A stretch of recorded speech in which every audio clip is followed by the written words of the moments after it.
Thomas's birthday surprise. Down the line, Thomas was still waiting for Diesel to arrive with the rest of the party supplies. He was still thinking about his special surprise and was eager to find out what it might be. But Sir Topham Hatt looked concerned. "Diesel should have been back by now," he said. "It won't be much of a party if our guests have nowhere to sit and no food to eat." So he turned to Thomas. "Thomas, I need you to go and look for Diesel and make sure he hasn't run into any trouble. You can collect your surprise from Washford station along the way." "Yes, sir," replied Thomas. And he hurried away to find Diesel.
Soon Thomas reached Washford station, and he saw the station master was there waiting for him.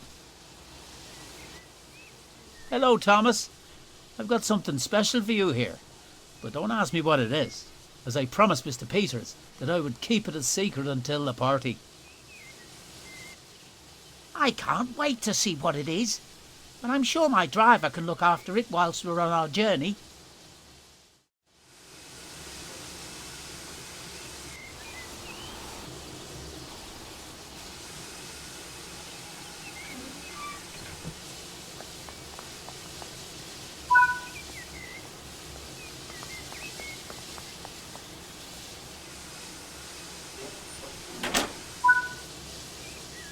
Now we need to keep looking for Diesel.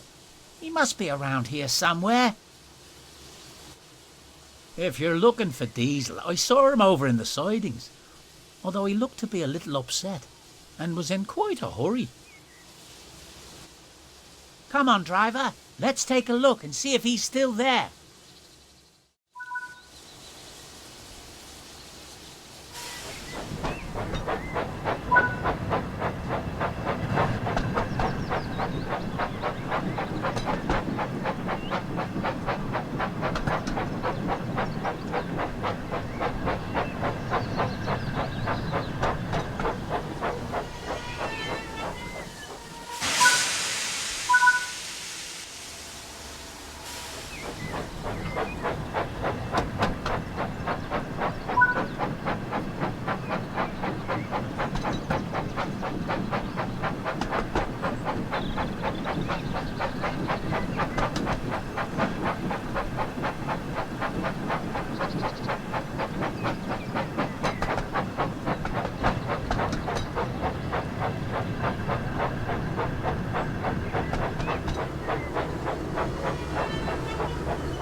There you are.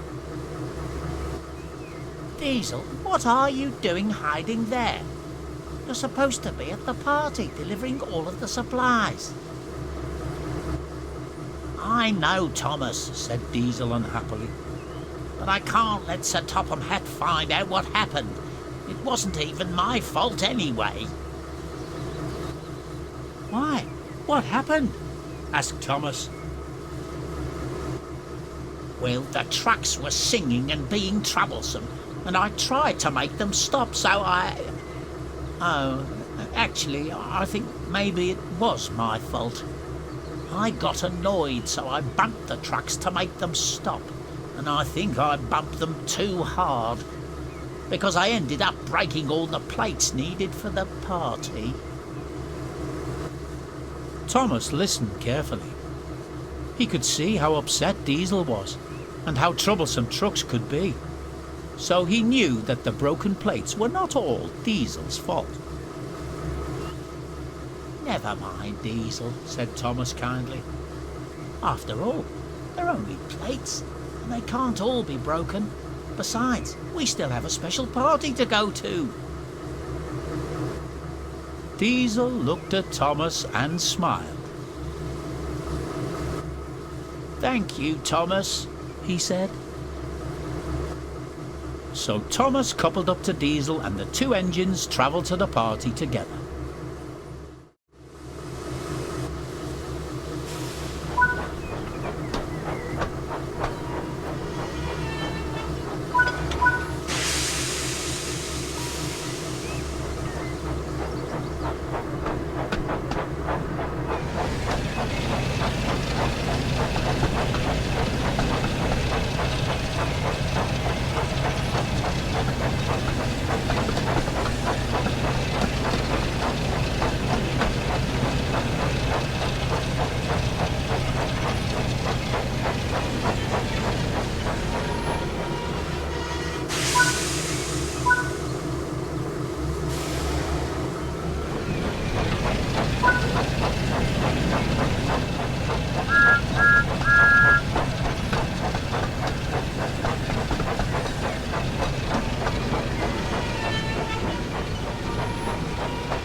When they arrived, Sir Topham Hatt was waiting for them.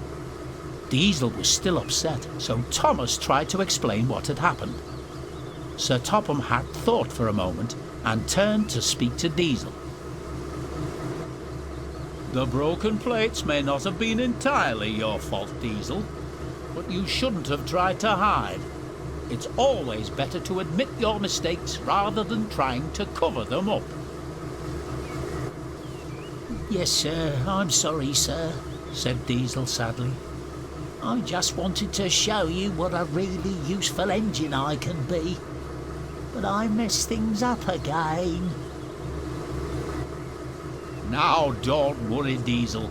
Broken plates are easily replaced. And now that you've delivered the rest of the supplies, the party can truly get started." It wasn't long before the station platform was covered in tables, chairs and balloons. Thomas and Diesel looked on as Sir Topham Hatt stepped forward in front of the crowd to make a speech.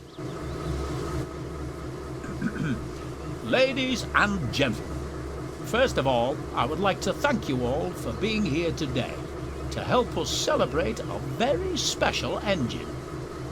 I met Thomas many years ago when he first arrived on Sodor, wearing the same colours as he's wearing today. Despite his eagerness and sometimes cheeky behaviour getting him into trouble, I don't know what we'd do without him. As it is his special day, we have one last surprise." Everyone watched as Sir Topham Hatt placed a brightly coloured blue box on the table. When he removed the wrapping, Thomas was delighted to see a beautifully decorated cake. So please join me in wishing Thomas a very happy birthday. Everyone clapped and cheered, and Thomas looked on smiling.